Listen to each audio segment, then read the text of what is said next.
everybody, welcome to today's edition of Pegasus Test. On today's edition we're covering the double wide of death. Come on in and see what happens in here. So what we've done is, for the small paltry sum of $100 each, we bought these portable tent slash carports from Amazon. And what we use them for is reconfigurable rooms as a CQB simulator. So for $200, you get roughly a double wide sized housing structure to test your CQB skills on. You get to practice on actual rooms, not just drawing on the ground, not just laying some sticks out, and have an actual room.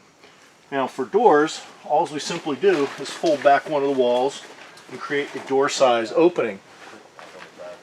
And for targets, literally, you just tape them to the walls. And if you see over here, the walls are incredibly resilient because while it's full of bullet holes from previous engagements, these hold up wonderfully. The structural integrity of the wall is still there, and if it really bothers you that having holes in your walls, tape them up.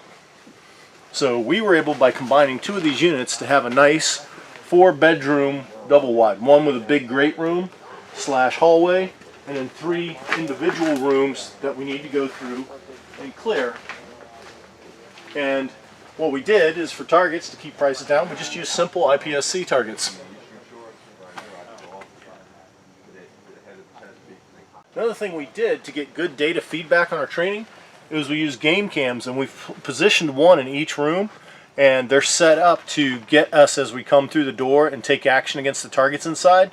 Now the 5 cameras we have deployed in here, we've set them on different levels. Some are set for still photos, some are set for burst photos, and some are set to record video. And when this exercise is all over, we'll download all the stuff and analyze our performance just like NFL teams do after a game.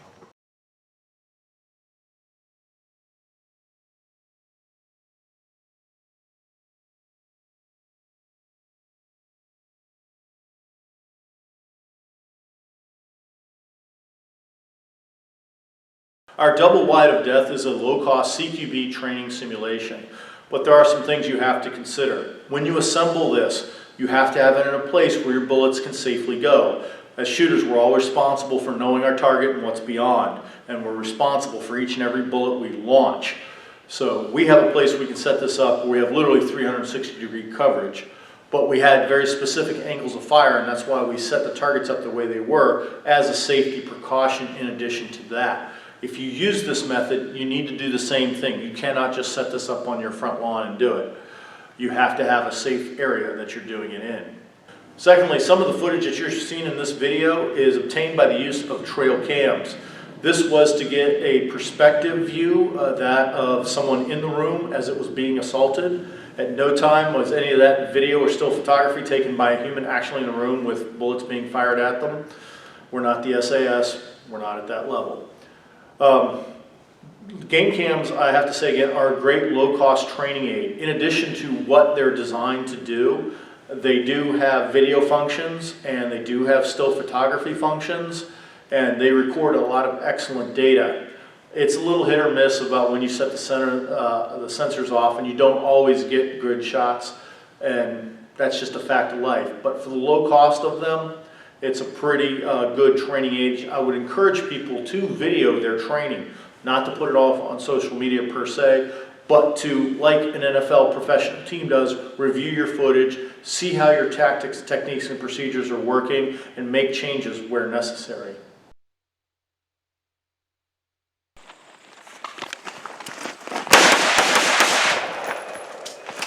Target!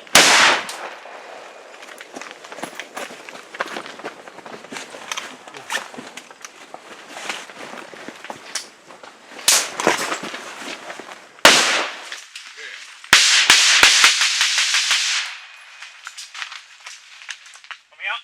Go.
Back on me.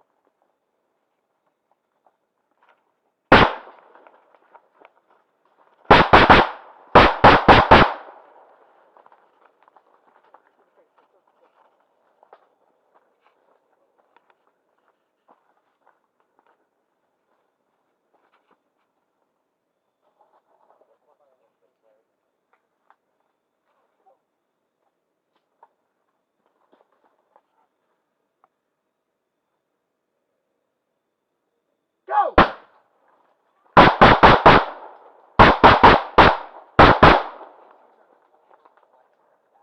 We hope you found this coverage of the double wide of death helpful and informative. Please comment, like, and subscribe, and tune in for future videos on training aids.